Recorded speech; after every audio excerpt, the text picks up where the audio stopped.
I worked on neon sign repair, which was probably my favorite thing that I got to do there. How was that? That was really cool. That was so much fun. It was like a one-person show, so I was like, it was my own gig, and it would be like just this room full of broken neons, but like a neon might compose of 3 or 4 parts. It'd be like Budweiser on tap, and like Bud and Weiser is always 2 or 3 sections of neon. So you would have like one neon sign where the Bud was broken and another one that had the Bud. So you'd grab that Bud, throw it on that one, and maybe one didn't have the on tap, and so you put like on draft and make it over there, and then you like made a new Frankenstein sign. Yeah. So it was like this kind of thing of grabbing all of these shared pieces, or that were all compatible with each other, and putting them together, or just replacing the transformers.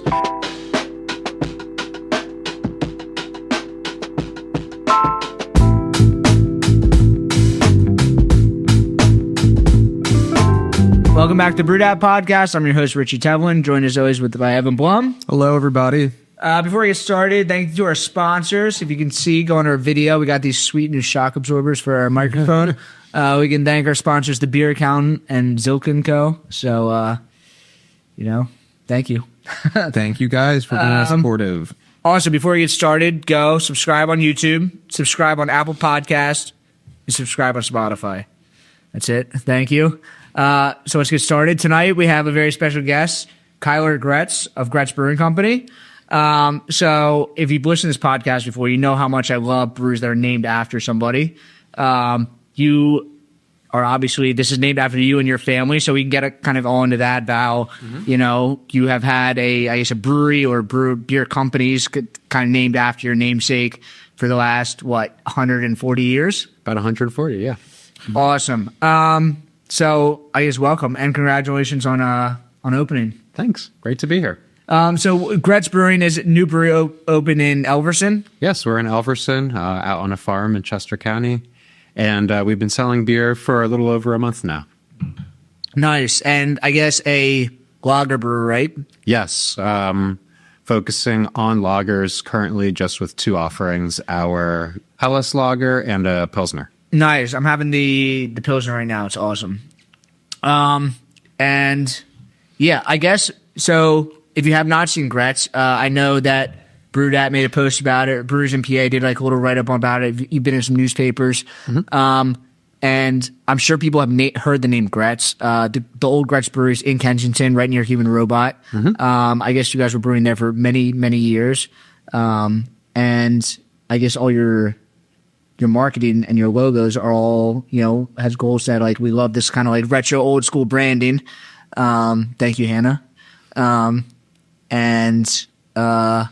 it's very cool. It's like very cool old school brand that's kind of hitting right at the right time where like old school lagers coming back. Definitely. Yeah. I feel like, we're in the midst of a return to some traditional styles, mm-hmm. Particularly in brewing. And, I think lagers have been on a slow burn rise in popularity, and I think they'll be here to stay for a while, but the timing is pretty sweet that people are turning kind of back more towards traditional beer styles. Definitely. And I guess with that being said, can we start, I guess, from the beginning, from like what, sure. 1860? 1881. 1881. My great-great-grandfather started, partnered with the Rieger and Gretz Brewing Company in Kensington on Germantown Avenue. And that brewery started in 1881. Is that the same location that it like currently? That still is, like, say a smokestack that exists. Yes. On, I think it's between Oxford and Jefferson Avenue on Germantown Ave. Cool. And was your same facility? And your great-great-grandfather? Great-great-great-grandfather? Great-great-grandfather. So I'm 5th generation cool. of that family. And he came from Germany? He came from Germany, yeah. He was a younger immigrant, came from Germany. I believe he worked at a different brewery before partnering and starting the Rieger and Gretz Brewing Company in 81. And that brewery, like, kind of gradually, or not gradually, it shifted names over the years, especially in the late 1800s, as different partners came and went. and just with like rebranding it. At one point, it was the J. Rieger Gretz Tivoli Brewing, which Tivoli was like an area in Germany that they were sort of trying to draw connections to. It's like Budweiser, right? Just make it a little bit something in Germany. Yeah, exactly. I think in the late 1800s, Tivoli was like a very a romantic destination in Germany to visit. I believe it had some famous gardens there, and Gretz wasn't the only brewery to sort of harken back to Tivoli. I've seen Tivoli in a number of breweries historically, and I think there's still a Tivoli Brewing out west today, whether in Pacific Northwest or Colorado, I'm not too sure. So Tivoli always sort of had a spot in like the romantic mindset, I think. Definitely. Particularly back then. And the brewery, like all others, it experienced prohibition, but it was one of, I believe, 20 breweries in Philadelphia to return after prohibition. And after prohibition, it returned as the Gretz Brewing Company. Cool. Or William Gretz Brewing Company. What was that? I mean, that's so from 1880 to the end of Prohibition, that's 40 years. It's like a whole generation. Sure. Yeah. Was it your great grandfather that ran it all the way through? And like, what sort of beers were they making? So he was still involved. I think getting towards Prohibition timeframe, he was on his way out, or I don't know exactly the year William Gretz died, but then William Gretz Jr. continued running the brewery. And it was a little before Prohibition that J. Rieger had passed away, the other partner in the brewery, and they bought out his rights. And so that's when they returned from Prohibition. They dropped the Rieger part of it. It was just Gretz. I'm sure you've heard something. I mean, what did they do during Prohibition? Was it a little?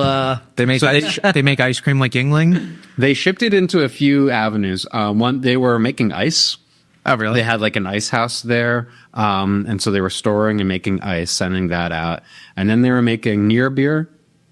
However, they did get raided a number of times, and I have a number of historic articles documenting those raids. I think everyone was doing it, so it's like agents coming in and raiding the bottling line, samples from taps, beer trucks. It's a number of articles. Yeah, I imagine back in the day they just came in with like axes and just like totally. Yeah, they were in charge, and there was definitely, I think, a big infraction on the brewery's end that led them to be shut down for a year, I believe, during Prohibition. And they they fought against those charges and ultimately had them dropped as unwarranted and heavy-handed. So it's kind of fun reading these old articles, which I sort of have like a. Do you get them? Like, does your family have like old newspaper clippings and stuff?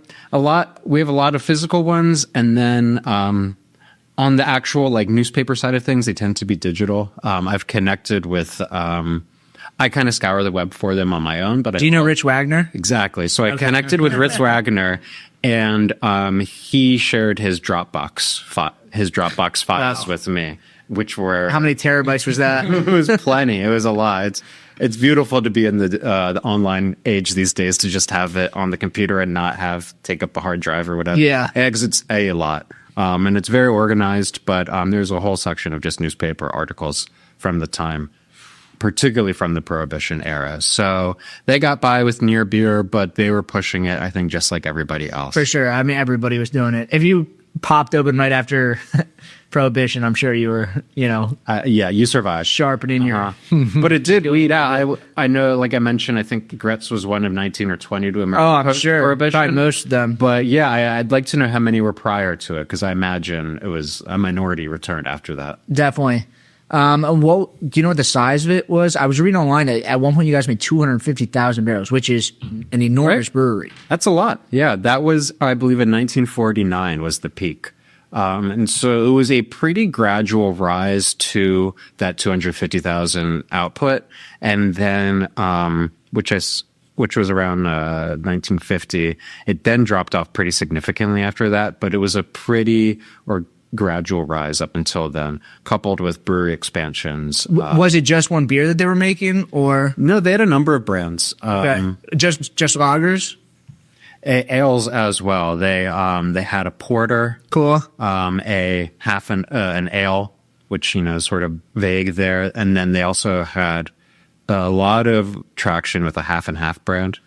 And then a lot of their brands back then, as were I think many other of the time, were pretty vague in their marketing. It would just say Gretz Ale, Gretz Lager, or even just Gretz Beer, and then maybe somewhere else on the label. You've gotten like so nuanced now. Yeah, and then it was very broad. And they would have like other brands like Exeter Ale or Bond Hill Lager, but like it was the brand was a differentiating point. While it said whether it was ale or lager, it didn't differentiate much more beyond that. And nor do I see the alcohol content on many labels, either. Which has been a trip going back and researching. Like they did a lot of Bock beer, and what we know as Bock beer today being like 6% plus ABV. I looked up their Bock recipe and Bock beers of the time, and they were like 4%. So it was sort of like an interesting carryover, I think, of German marketing. And maybe some freedom as far as brewing with corn and rice, but they still made it a lower ABV drinkable beer. They brewed with corn and rice, the Bock beer? That recipe, I'm not too sure. There's a recipe that exists on the Smithsonian website that I know had corn. I'm not sure if it had rice in it. It might not have, but definitely had corn in it and like 6-row and 2-row barley. But it was like a 4% beer, yet still Bock. Yeah. So it's interesting historically how those things have shifted as well. Well, probably everything has changed. Like even recipes now from like the late 90s or early 2000s are much different. Like an IPA now is much different than an American IPA now. Totally. From 10 years ago.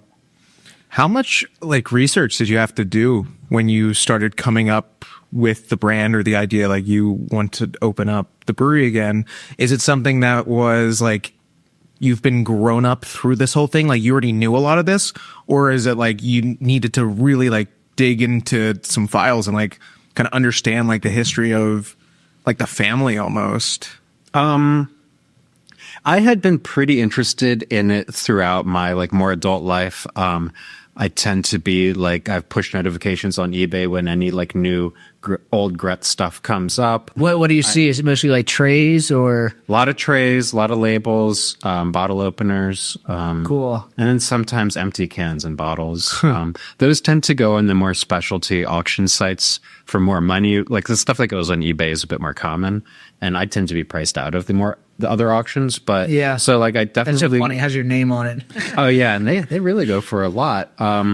So on one hand, I've been a collector of it, so I'd had that exposure on a historic level, but also just through research and even growing up, like at my father's house and family members' house on the Gretz side of the family, which is Gretz is on my father's side.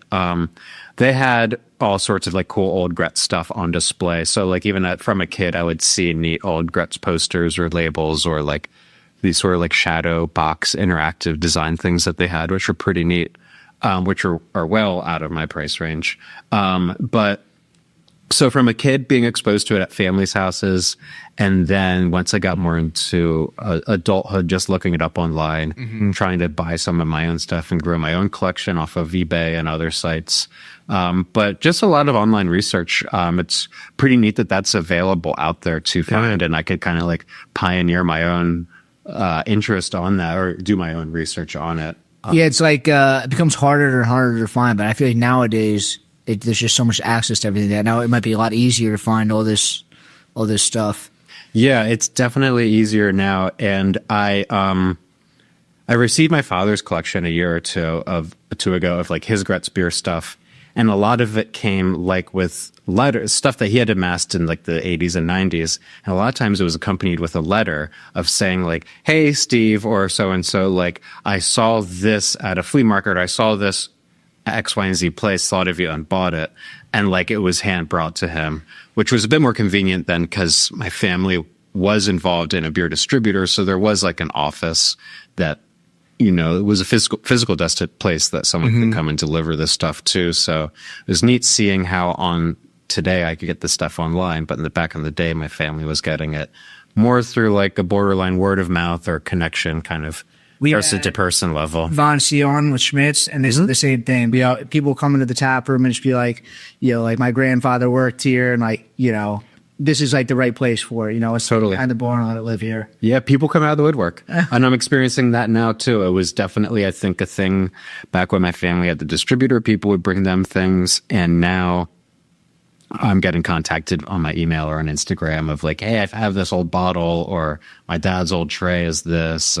Either showing me or offering me, or just kind of showing what they've got.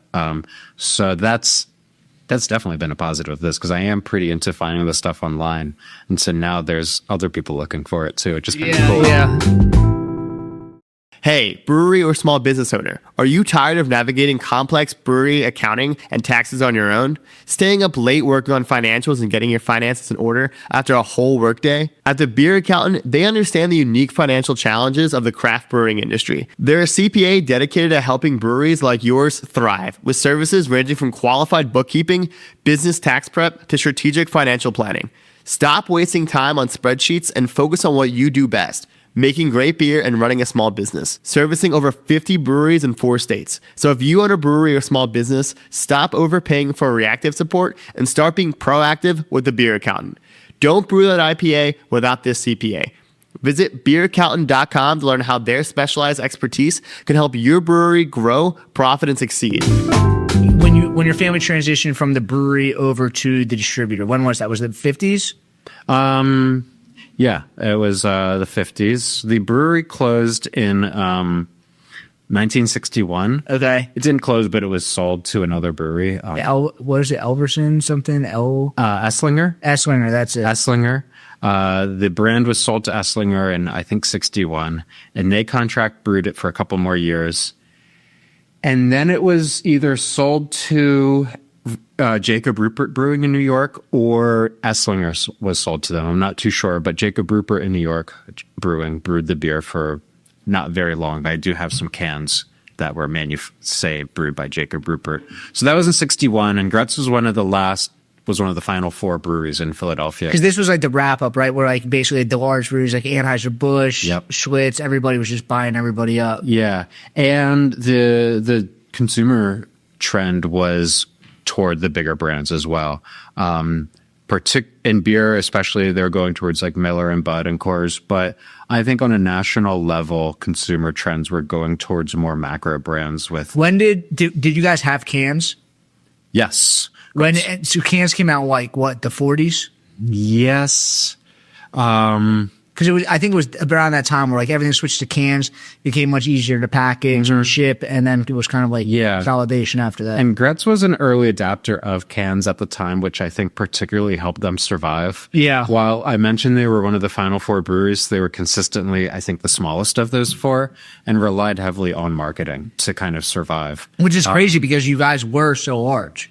It was Right. a much different age. So it makes you think, at our peak, we were 250,000. Schmidt's was probably like 10 times that or something. They said they were 2.5 million or something at their peak.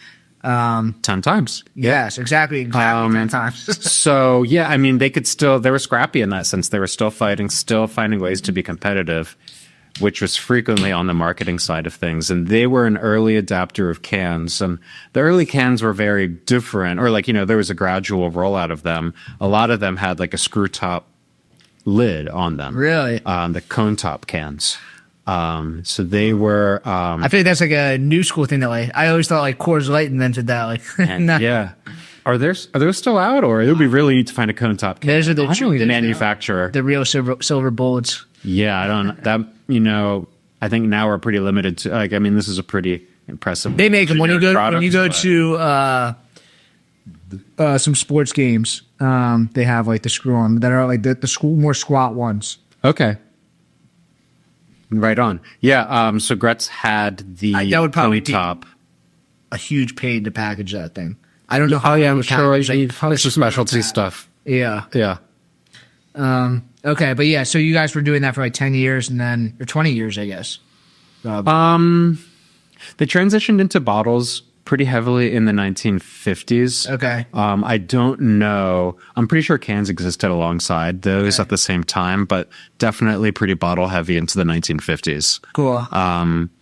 And at least while they had those crown tops and even another one that was more curvy called a J spout, they definitely transitioned into the more conventional cans that are like a straight cylinder like this. Wait, say again the J spout. What was that? So the cone top would be like angular, like a straight angle lines up to the cone, to the screw. Yeah. Lid. A J spout was a bit more like curvy or angled to the top. So it would leave the horizontal lines of the cylinder of the can, and it sort of like waved into the top. Is that for like aeration, or?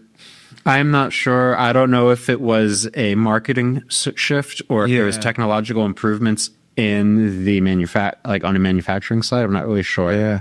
But the J spout and the cone tops are definitely some of the most sought after formats of the old beer.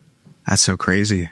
I'd never even heard of those ones. Like, Yeah, some weird ergonomical thing. It's just like Sure. someone Yeah, like that. you know, it's kind of fun. They were figuring it out back then. yeah, This looks futuristic. Let's just Yeah, it's like the cone tops walk so this could run. yeah, And exactly. But glass bottles have the long necks, like Some of it's that's kind of started. Maybe that kind of morphed into the glass bottle portion. I don't know.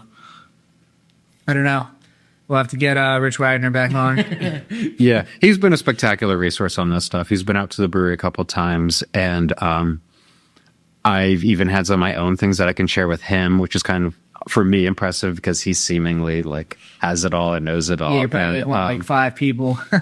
and there's a few other guys in that Breweryana scene, Breweryana being like the collection of old beer stuff, whether it's labels or trays, that I've connected with that also have a pretty impressive collection and even more so just knowledge base of the brands and such. I'm sure they're listening to us talking about J spouts and cone tops and like being confused on the layout, and they're like shaking like, no, it's like blankety blank. It was 1948 or whatever. But they've all been an awesome resource to connect with as well.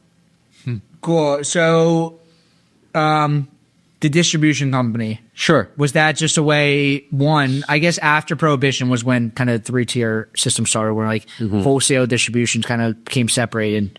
So it was generally a new thing. I mean, it was like, because that happened in the 60s? Yeah. My grandfather left the brewery. He was involved with sales at the brewery. Yeah. And he left to start a distribution business. He sort of saw some of the writing on the wall of like how the beer was trending, how sales were declining, and how consumers were shifting more towards macro brands. Yeah. And so he left the brewery, perhaps coupled with his own personal reasons to leave the brewery, and started a beer distribution business that was Delco Beverage. And that was distributing... That was in Chester? That was in Delaware County. Okay. And that was distributing... I'm not sure what other brands, but I know that it was distributing Gretz, and it then notably picked up Anheuser-Busch. It got the rights to distribute Anheuser-Busch in the 50s. And I think that was, I mean, Anheuser-Busch was still one of the biggest brands, but it was not what Anheuser-Busch is today. No doubt. Yeah, it was growing and very big, but not the AB or not the Bud we know today. I want to say that was in 1954 when my grandfather started the distribution company. But it was mid-1950s, and it started just in Delaware County. And then they picked up more brands throughout the 70s and 80s, and they picked up more territories. And eventually they were distributing in Bucks, Berks, Delaware, and Montgomery County. And not just Anheuser-Busch, a lot of craft brands as well. And they focused a lot on craft brands. We were one of the biggest distributors for Victory Brewing, pretty big with Trogs, New Trail at the time, sort of like some of these earlier craft breweries, say like early 2000s. And before that company was sold, they were even nominated for Craft Wholesaler of the Year, Wow. National Wholesaler Association. So they were pretty diverse and still had, they sort of walked this line of definitely being a Bud house and selling Budweiser and its affiliated AB brands, but also pushing craft a lot as well, and sort of took more of like a personal approach to sales and delivery and maintaining customer accounts. I've heard, I think your dad gives some interviews on some podcasts about how like he met like Sure. Augie Bush and August Bush the fourth, Mm-hmm. and like those people like in the beer world are like, you know, these like kind of crazy figures of like, you know, they kind of shaped the beer culture in America, and they're all different. Every character in the Bush family is like a different personality, Right? Yeah, it seems like the generationally different personalities kind of ebbed and flowed back and forth on powerhouses and then screw ups even. But yeah, I believe that is who you're referring to. That would be my uncle Mike. Your Those uncle, podcasts. okay. And it was my uncle, two uncles and father that ran the distributor, Okay. which ultimately became known as Gretz Beer Company. I think that name change happened in the 90s. Cool. 1990s. Cool. Where it went from Delco to Gretz Beer. And also sort of adopted some old like imagery for the distributor that the old brewery used to use as well.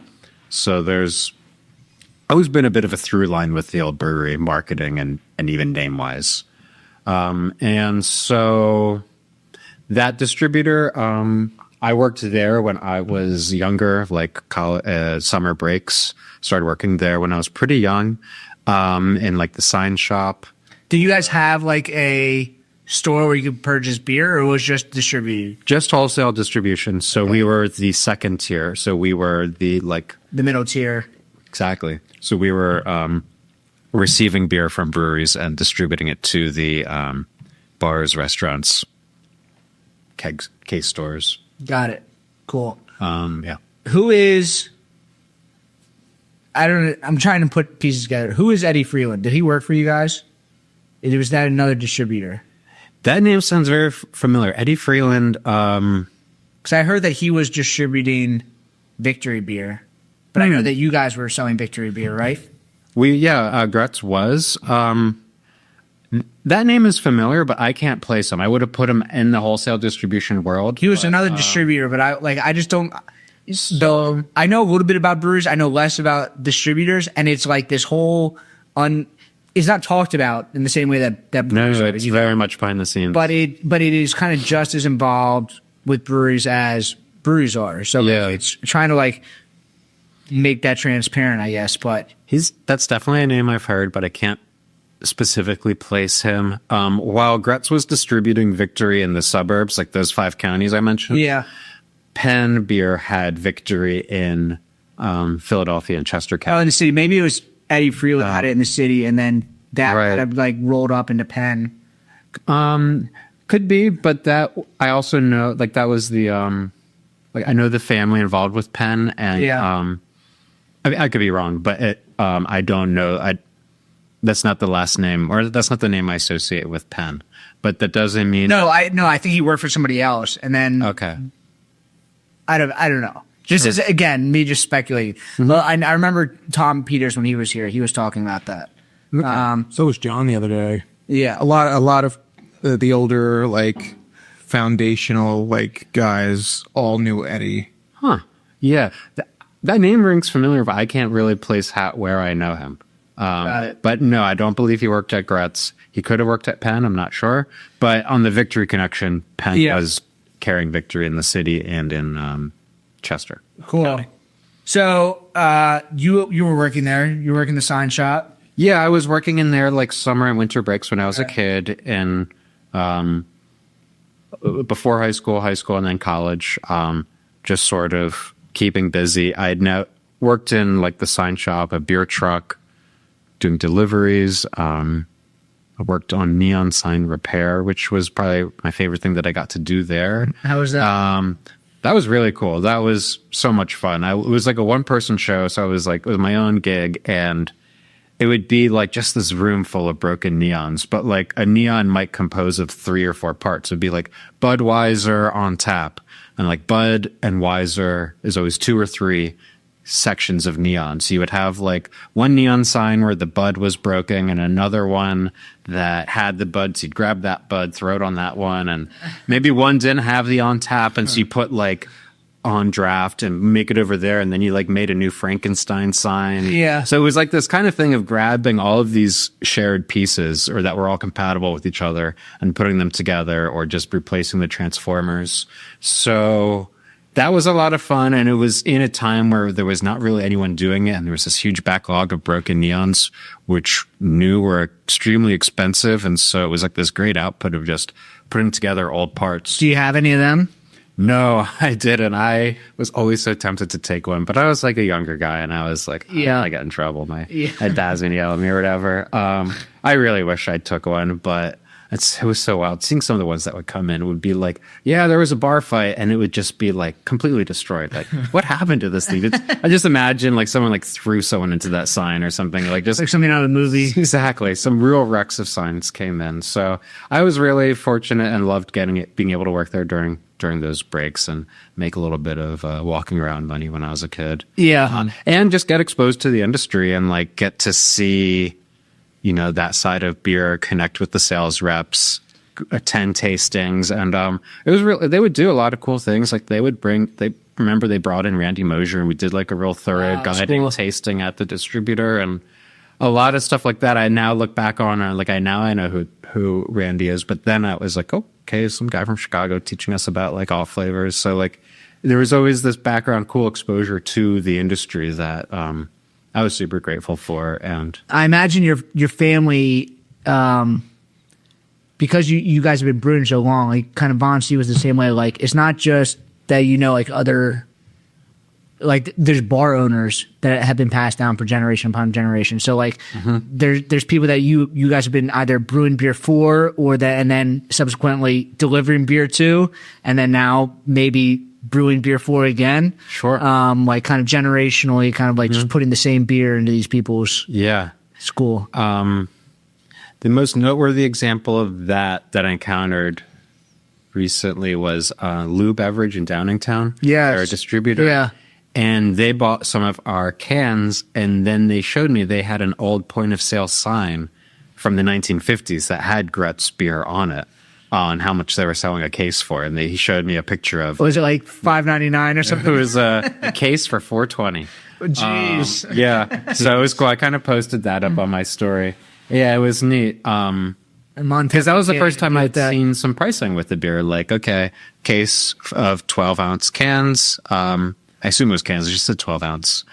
I guess it was cans. For $4.20. So it's kind of just neat to see that like perspective, and more so have our beer in that same place.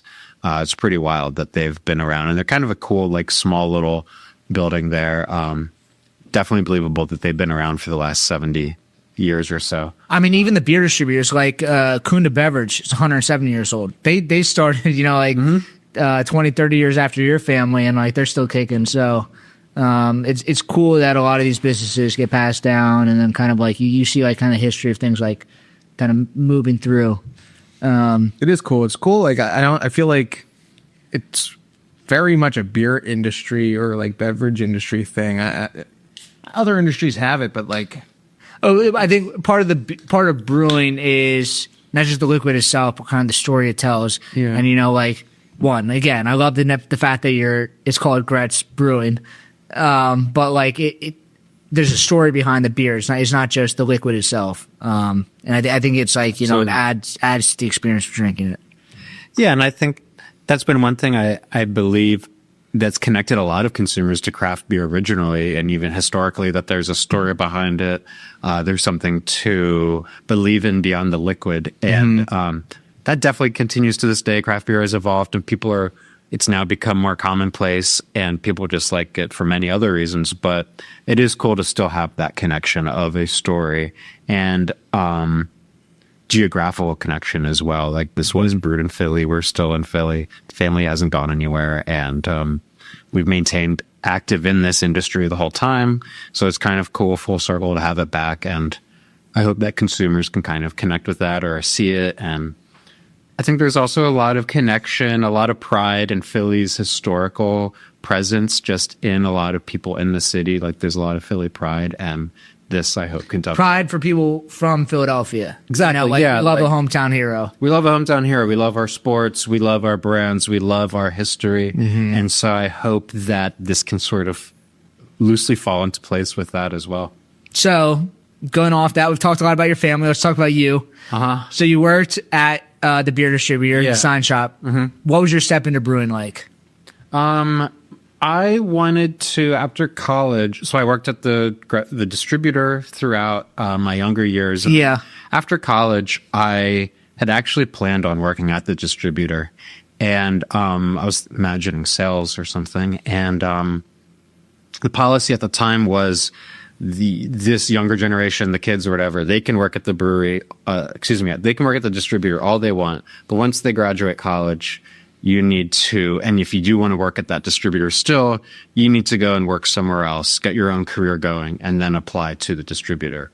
So with that in mind, I wanted to work at the distributor, so I figured that a good place to go get some experience would be at another brewery to get Kind of the other side of it. Like, if you're going to go jump back into it, then you can kind of see where you have Exactly. to sell these. Yeah, so if I'm going to get into sales, it could behoove me to know more about the brewing For side sure. of things and give me an edge on that. So I started working at Victory Brewing in Downingtown in 2011 on the bottling line. And that was my, like, at the time, the belief of like, well, I'll work here, get my experience here, and then apply to the distributor.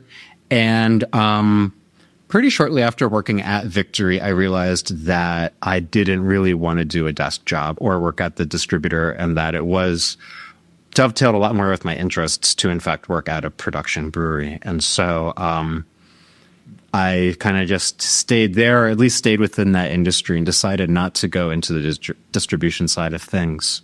So that was in 2011, working at Victory.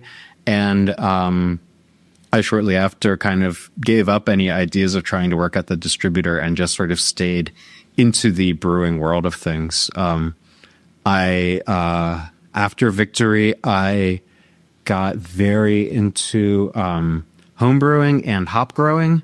And then I went to brewing school in Chicago at the Hop Siebel growing. Institute. So, I want to hear about Siebel. Siebel 1 just is moving to Canada. Yeah, I know. Kind of crazy. But also, before we get into Siebel, hop growing, like, how were your, I don't want to say it, the offensive, like, how bad were your hops? I mean, you were growing at home. Were they good? Were they?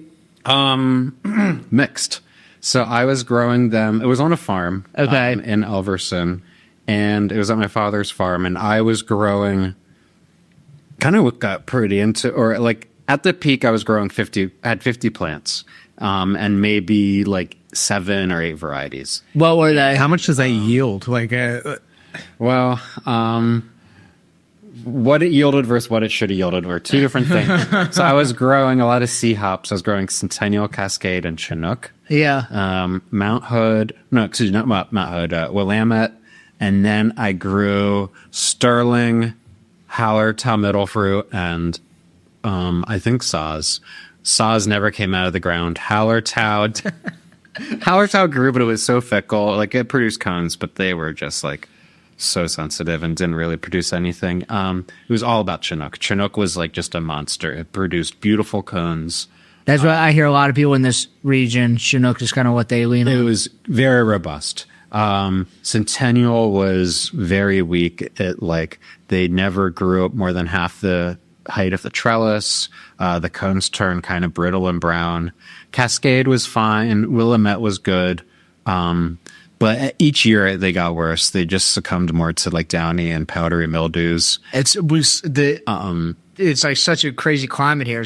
It's so hot. It's so cold. It's so wet. It's so dry. It's just it's tough to. Yeah, and I wasn't very professionally. I was drying them as well as I could. It was a pretty old school method of drying them, of like in the rafters of an old barn with some box fans blowing on them. I never got down to like really the desired moisture content, but I got them dried enough. A lot of them just went into like fresh hop beers that I was home brewing. And at the end, it was a series of storms that just kept taking out our trellises, and I gave up.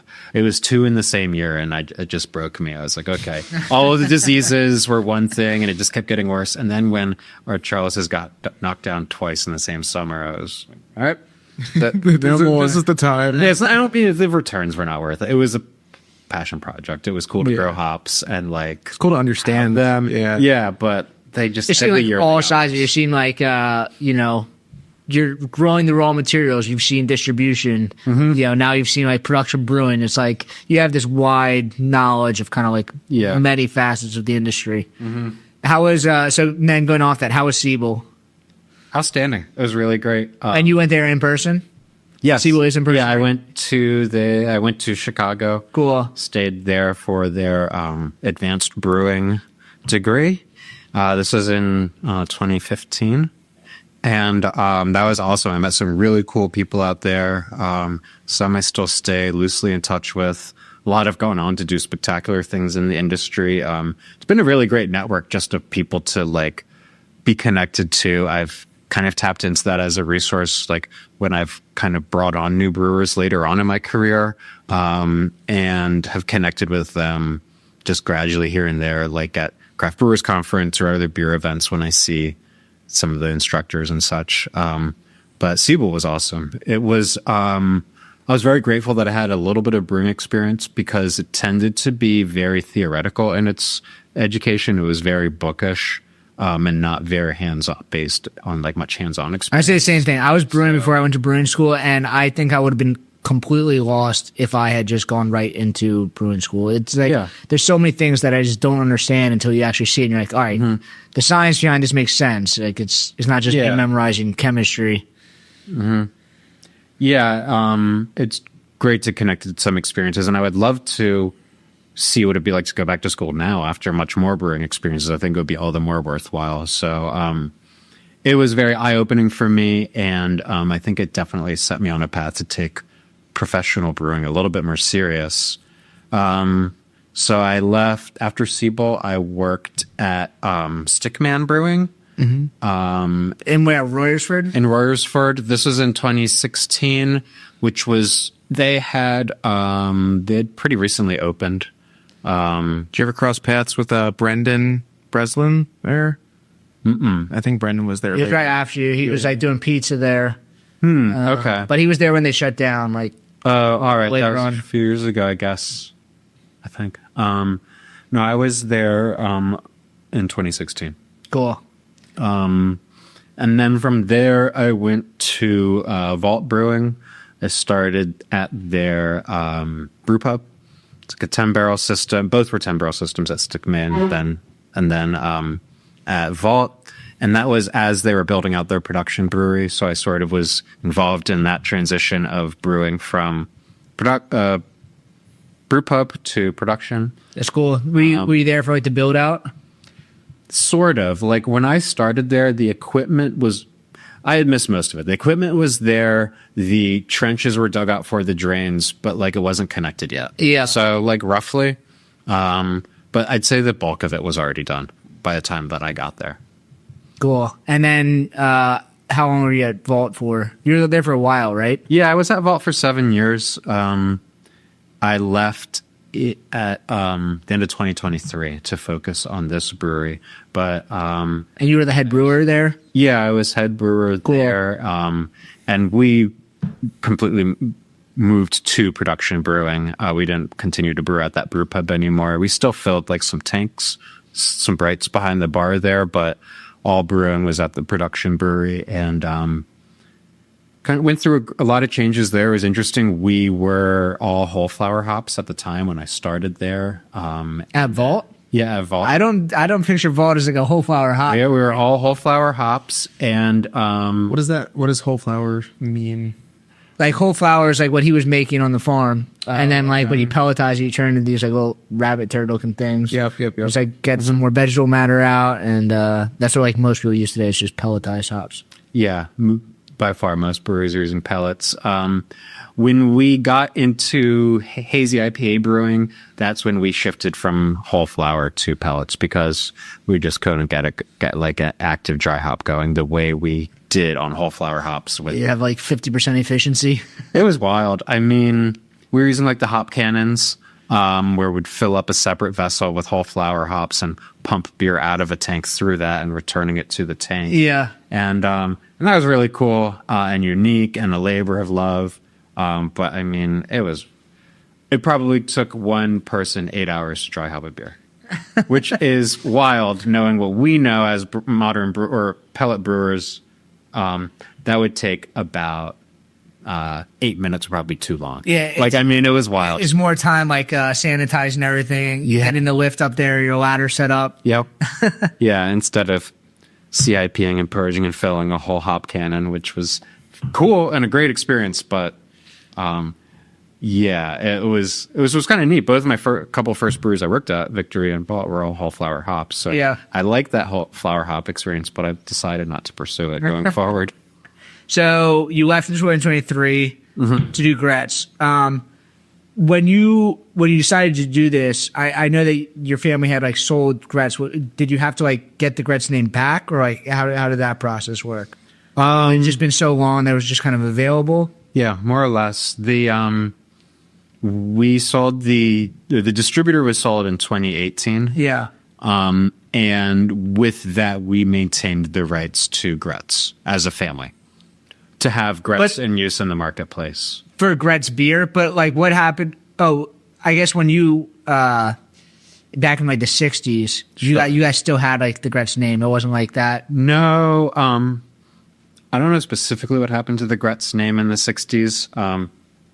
Esslinger, who bought the brewery and its brands, had the Gretz name, and either, like I mentioned, Esslinger either sold the brand to Jacob Ruppert Brewing, or perhaps sold all of Esslinger and its other brands to Jacob Ruppert. So, but wherever that Gretz name transitioned to in the 1960s, it didn't continue having any use on any legal. So you guys was fine. The trademark just got abandoned. Yeah. Yeah. Cool. Okay. At what point did the wheels start turning for bringing Gretz back? Was that always maybe a plan? I would say toward like the end of my time at Victory, and say 2012, I started to take my own career in brewing more serious, and that's when I like kind of tried to see like, well, where would I want this to take me, or what would my ultimate goals be?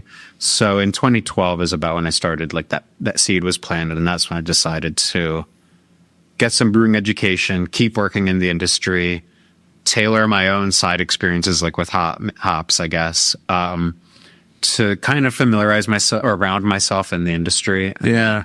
But the idea was to, after those experiences, to bring this brand. How has that idea changed? I mean, what you're doing now is almost like a retro throwback, which is very popular now. But was this kind of always the idea to do something like this, or was it always kind of like changing? The idea was always to be pretty retro throwback, cool, or referential to the old brand. I guess I had gotten further away. If anything, my original ideas were much more literal to the old brands. Like Gretz had some specific brands like Bond Hill and Exeter and Diamond State, like a number of specific brands. And I was originally thinking like, well, I'll reintroduce Essex Ale or whatever, but it'll be a modern beer. Or like they had a porter, and I'll just do a porter. A modern take on what they were doing back then. Exactly. And I've kind of moved away from that. Like I still have some interest in that, but I decided to just not to use a lot more of the old branding, but to create new brands from within it. Mm-hmm. So these beers are not the same recipe, because I know the Von C OG Pills is the same recipe. Yeah. This is a new beer that you came up with. This is totally, both of these are new brands. Yes. Cool. Both by the recipe and by the brand itself. Like Gretz made a Pilsner, which I've seen on paper that they did, but I've never seen a label for it. So I don't know if it was ever like Gretz Pilsner. And same, I don't think they ever made a lager. I mean, they made lager beers, but I don't think they ever had a beer just called lager. And if they did, I'm very sure it was not like a Helles style, which this is. So I kind of decided to create a couple new brands that were referential to the old marketing, but new brands, which in a way these are new brands that are sort of vague, like it's Gretz Pilsner, which happens to be a North German style, or Gretz Lager happens to be a Helles, but that kind of connects to the old brands where they were just sort of vague. So like this is vague, but on the side it says specifically a North German. Or It's cool, and it's spot on, man. The color of this Helles is awesome. Thank you. Yeah. I did want to brew modern beers. Like I have some old recipes, and I think those will make the scene one day, but I'm not, I don't take a lot of inspiration from them or a lot of interest in them. I think it would be cool to do, but I wanted to brew something new. That was yours. Yeah, that was mine, yet still traditional. Like this is by the books, like a pretty traditional Helles lager, but I didn't want to go totally throwback on the beer, on the liquid itself. What was the build out process like? I mean, are you brewing at that same farm that you were growing hops at? Because it is a farm brewery, right? Yeah, we're on a farm. It's a different farm. Both are in Elverson. So we had originally started to envision this brewery in Philly and then in the suburbs, and then we ultimately landed on a farm because we were just experiencing a lot of like commercial real estate restrictions on finding the right space. Yeah. And at that point, it made sense to move this onto, this is a family-owned farm that has really nice water for brewing, a lot of space to grow. And also, I don't know if you've been to Warwick Farms. Like they're crushing it right now, and they have all that space outside, and it's kind of like it's different. A lot of breweries now are just like open up in the city. Yeah. Here's a little tap room, like doing a little bit differently, and you have like kind of all the space to grow. Sure.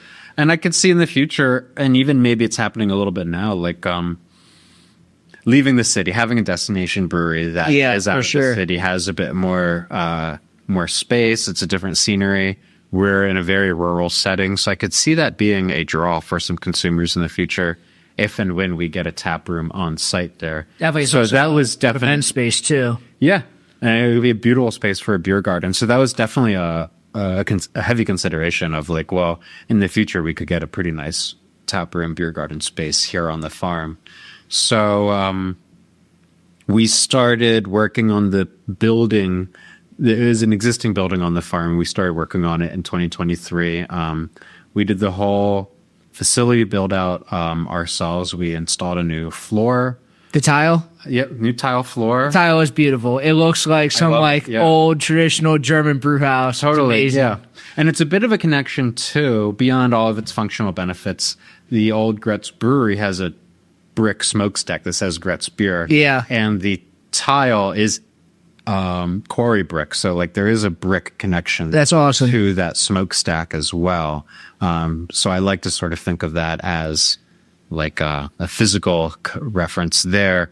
So we did the floor ourselves, put in windows into the building, new walls, whole kind of facility upgrade to make it brewery ready. And that took a good year, I'd say. Yeah. Of getting that building ready. We brought in equipment about a year ago. And what's the equipment? Was it new equipment? Yeah, new equipment from Germany. New equipment from Germany, from Kaspar Schultz. So it's a 20 hectoliter brewery, or 17 U.S. brewing barrels. Yeah. And it's it's a beautiful facility, and it definitely took a while of getting it all kind of piped in and ready, and getting that facility ready to brew on. But it was also a real pleasure of having gotten the opportunity to work at various breweries and have an education to then inform how we wanted this brewery to look. I mean, I've not been there, but your pictures online, it's like you have the most beautiful brew house that's been built in Philly in the last 5-10 years. It's between the brew house itself and then just like the space that you're brewing in and this whole cellar setup. It's kind of awesome looking. I mean, most places, you have all this space to grow into also. It's a lot of space to grow in there. It's very roomy, and hopefully if things go well, there will be more tanks going in there. There's definitely room to grow in there. It's a beautiful facility to brew at. It's got great water. It's got great local farmers for spent grain removal. So, but it was definitely a lot of work, and we were rather stubborn on doing a lot of the build out ourselves. We fortunately had some experience in construction to do that, but we didn't work with many consultants on the build out and encountered a lot of headaches and sort of learning experiences as we made that happen. But so that took a couple years. We perhaps even started to begin on the building in 2022. And we did our first brew in April this year. Cool. So it took probably, was coupled with some headaches, it took about 6 months to get the equipment piped in and commissioned and ready to brew on. It's hard piped, the piped in and everything? Everything is hard piped, yeah. Nice. Mm-hmm. It's very cool. Yeah, totally. So you guys just had the 2 beers out now. Right. How many tanks do you guys have? How often are you guys brewing? So we've got 3 conical fermenters, 1 open fermenter, and then 5 horizontal lagering. What are you doing within the open fermenter? Are you doing anything yet? I haven't brewed in it yet. I'm waiting until construction is totally finished at the facility, which it mostly is, but we're still doing some hardscaping outside and such. You don't want construction dust. I don't want exactly no construction. I mean, it has a lid, but nothing to trifle with. So I envision some Weiss beer brewing with the open fermenter. I've been seeing, so we just had John Trogner on it, and I've been seeing what he's doing with the open top fermenter. And yeah. Wow. Yeah, I guess there's not too many people doing that. No, and I feel like their new Pennsylvania lager might be coming through that open top. I think you're right. Yeah. So, and that, I mean, I don't know if I imagine they maybe have gotten more, but just seeing that one on the brewery tour there with all the tiles surrounding it is just stunning. So I envision some wheat beer brewing with it, but I would love to pass any higher ABV beers through it, or maybe even some more hop forward beers. If we do a hoppy lager or West Coast Pils, be able to skim off some hop oils off the top. But we haven't passed anything through the open fermenter yet. But we are just focusing on these 2 brands. A wheat beer is in the work. I would love to brew a wheat beer, maybe in the summer. Yeah, see that as a summer. It's a tough thing to just open up with we got a wheat beer. I know, right? Yeah. I also want to hone in on some of the packaging things. Sure, I'm familiar with cans on a smaller scale with bottles, but I would love that wheat beer to be in a bottle, a 500 mil bottle. Definitely. Wheat beer would just be all bottle conditioned. Would just be who knows what I got. That's what got me into drinking was a Hefeweizen when I was out of college. Especially with your branding, that would look really nice. Yeah, totally. So for now, we're focusing on the Pils on the lager. But I would like to get into some seasonals either this summer with the wheat or at the very latest, probably an Oktoberfest. I do believe though this spring we're going to do a Franconian, amber lager, have that for Craft Brewers Conference. We might be doing a collaboration for that. Cool. So I definitely want to get into seasonals, and then when we open up a tap room, then it'll be much more appropriate to have a full list of beers. I definitely want to keep it within the European and hopefully specific German context of beer styles. Yeah. But I love hoppy beers, and I could totally see a hoppy lager being part of the scene. So still a lager though, I think. Yeah, definitely. Where do you see, or when do you see a tap room happening? That is hard to say. I could say at the earliest, perhaps in 2026. Okay. Maybe something at the brewery. Yeah. Or something in a nearby town. We are on a farm, and so sometimes I get concerned about how viable it is to bring a lot of people out to the farm. It would be more of a destination setting. So maybe it would be more appropriate to have something that's in a bit more of something with a bit more foot traffic or car traffic. Yeah, once you establish yourself, then you have all the space to build out eventually. So I'd say at the earliest it would be 2026. Cool. But right now it's sort of a phase 1 was just getting the beer out there, getting it into the market, develop some consumer recognition, drum up a little bit of interest for when we get a tap room going. So you are self-distributing now. Yes. So you're finally back to distributing. Right? Full circle. I know. Yeah. How are you liking that? Are you liking it? I like it. It's challenging. It's definitely something new to me. Like, while I've been working in this industry for a little while, I'd not directly worked in sales before, and going into a new account with some samples and such is gradually become more of my forte, but it wasn't at the beginning. But I ultimately do I find it kind of exciting, and I like that it's not lost on me that my name is on the package, and try to see that as a positive, or I know it's a positive, but I try to see it as a positive for when I go into a new account that that could perhaps set me apart from another beer brand, having the confidence. How often do you get my name on it? People are all right, so what's the brewer doing here? Like, what's this person doing? Like, sure, no, that's me. You see that? That. So yeah, being genuine about this has been, I think, one of our strengths as well, because frequently I get asked, who's contract brewing the brand? Or that's an assumption. And it's like, no, we're brewing it ourselves. We're distributing, marketing. We're doing all of this ourselves. And we want to be as legitimate as we can about it. And so I hope that I try to make that translate to the buyers, ultimately to the consumers. But before, I got to get someone to buy the beer first to carry it. So I hope that translates, and I sometimes take solace or comfort that maybe that'll be viewed when I go in to try to sell the beer, that I'm another salesperson, but I have a little bit more skin in the game of standing behind the brand. And you're talking to the man right here. Sure. Yeah, I've got a stake in the success, and I want to work with them to make it successful. Yeah.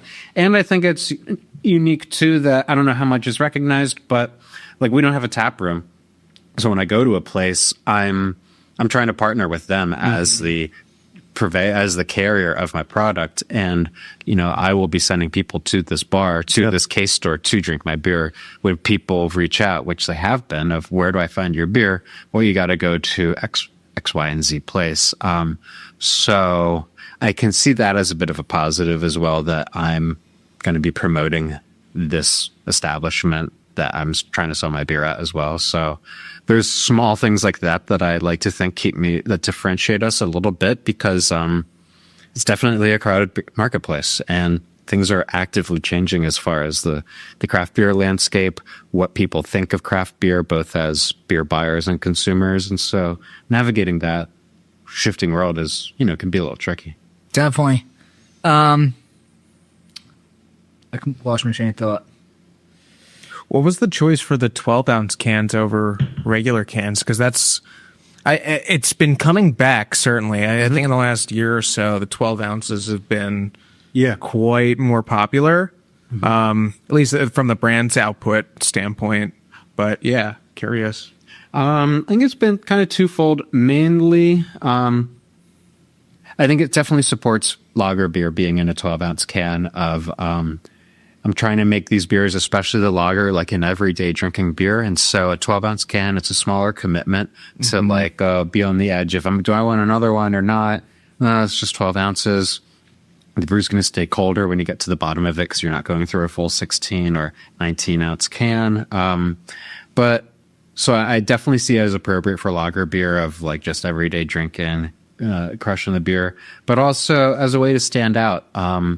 On one hand, stand out against 16-ounce cans, but I think that there's going to be a bit of a kind of the pendulum swinging back toward 12-ounce cans. And so I want to be on the forefront of that, if in fact that is happening, but also to stand out a little bit. And I like a six-pack. I think there's just something classic about a six-pack.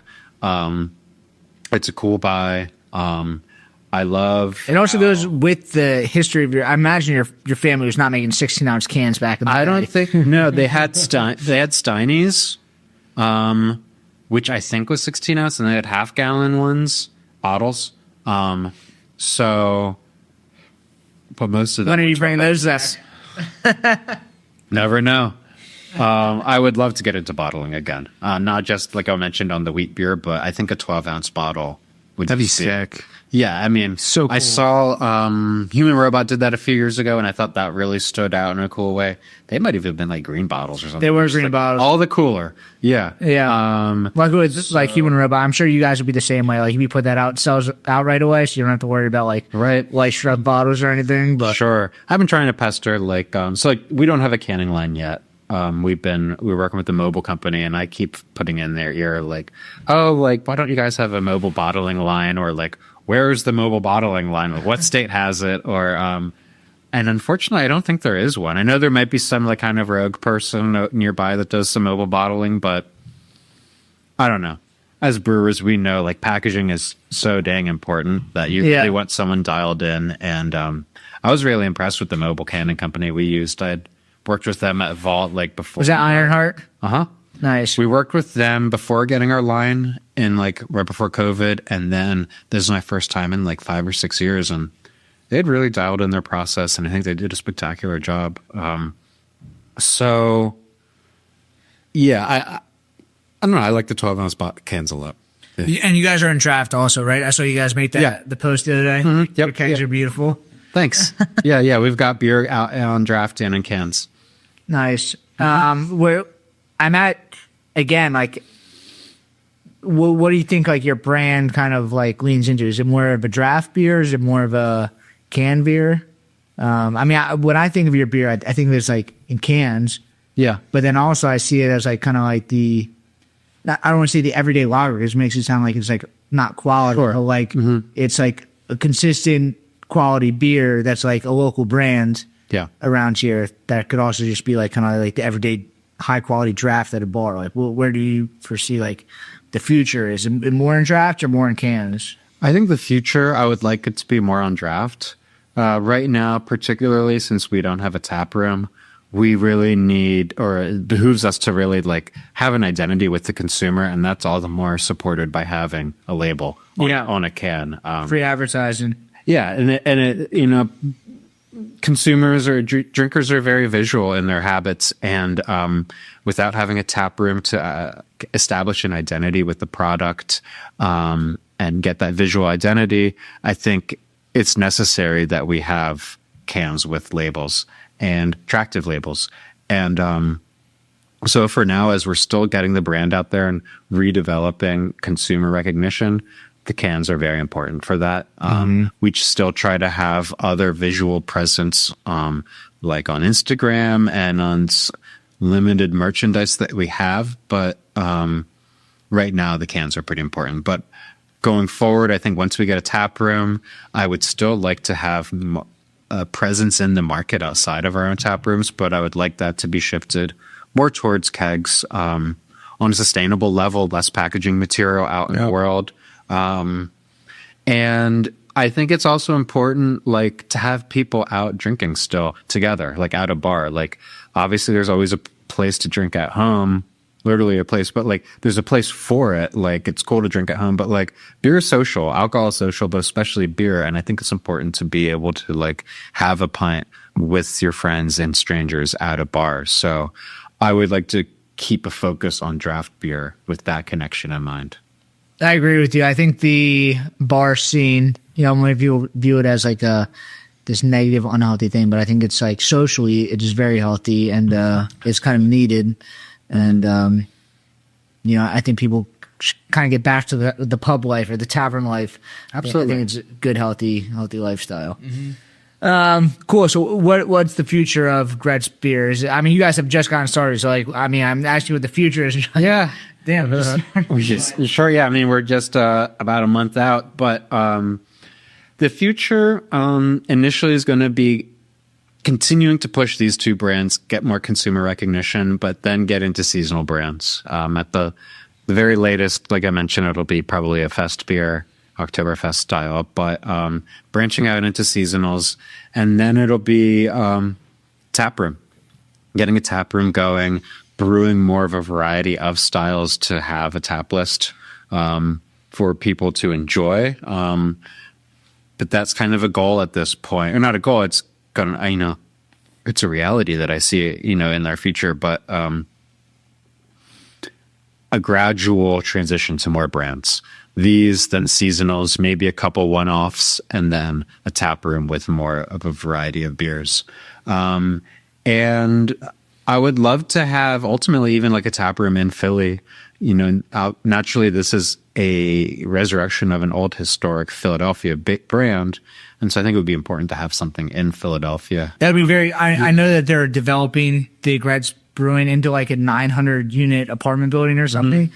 That would be very cool if you guys like opened up like under a tap room underneath it there. I know. That would be very cool. And I believe... I hope they stick have you to gone it. in there and be like, yo, give me a discount. I'm going to get a lot of business in here. You got a story to tell. Right?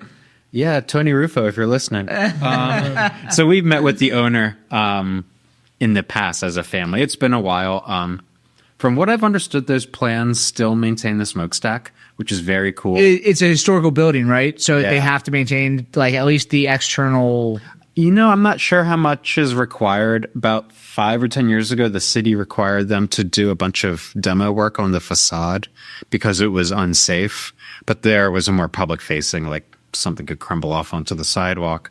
So I don't know if they're required to keep the smokestack or not. But I've seen it in the plans that the smokestack remains. And it's what you mentioned, commercial activity down on the bottom floor and condos above. Yeah. That would be awesome to have a tap room there. Anything's possible. We've interacted with the owner of that property before, and that conversation, I hope that happens. That's like 3 blocks from my house. That'd be cool. Yeah. I mean, it's obviously like that's a pretty hot, in general, a pretty happening area. It's becoming more developed, and it's like almost this like, it's like a holdout there. It's like that is the only like there's like the Crane Arts building. There's obviously some old buildings there, but like you're surrounded by a lot of modern development, and now there's like a citywide just old brewery that's been there the whole time, and nothing's going on with it. So it's like it sticks out as like it's had a cool intersection too. It would make a statement them putting something nice there. Mm-hmm. Absolutely, it's a very cool intersection. Germantown's I guess going at a diagonal there. And that smokestack is iconic. It's a real, I think, kind of a landmark. 100%. They need to keep that. Yeah. I got real worried a few years ago. I saw a Philly Inquirer posted a picture of like a scissor or like a big boom lift up there, and they were like working on the smokestack. And I reached out to the photographer and I got in touch, and they're like, oh, they were just replacing a few bricks that fell. Because I was like, oh my gosh, are they taking this thing down, or what kind of work is this? So I hope the thing is structurally sound. I imagine the architects or engineers, I guess, would have analyzed that on their decision to keep the smokestack, which I hope they do. That'd be very cool to have something there. And if not there, still in Philly would be, still cool to do. So I don't think the first tap room will be in Philadelphia, but totally open to it and would see that as like, I think just like an awesome place to go and kind of completely bring it full circle back to Kensington. Cool. Well, you nailed your first 2 beers. Nice. Thank you for coming on. Mm-hmm. What can we do to like promote you? So like we find you on Instagram at Gretz Brewing. Yep. We're on Instagram at Gretz Brewing. And that's where we tend to post, like as we get into new accounts, we'll try to post about that or beer events like tastings and such. So that's probably the most immediate place that you can find us. We have great social media too. It's very clean. It's like very curated. It's nice. Appreciate it. Thanks. Yeah, that's another thing that's definitely not my forte, but we were also working with a great designer that's helped out with these labels and like the social media vibe and aesthetic. So I would definitely say find us on social media, and then that kind of lists where our beer is at, and that's where you can kind of find us and see where we're up to. Sweet. Thank you for coming on. Thanks for we're excited to kind of follow your journey. Keep drinking your beer. And then you can follow us at Brewdat, at the Brewdat Podcast. Again, subscribe on YouTube, Apple Podcasts, and Spotify. Yeah, 5 stars, please. Thank you. 5-star, please and thank you. And we'll see you guys next week. Sweet. Awesome. Thank you.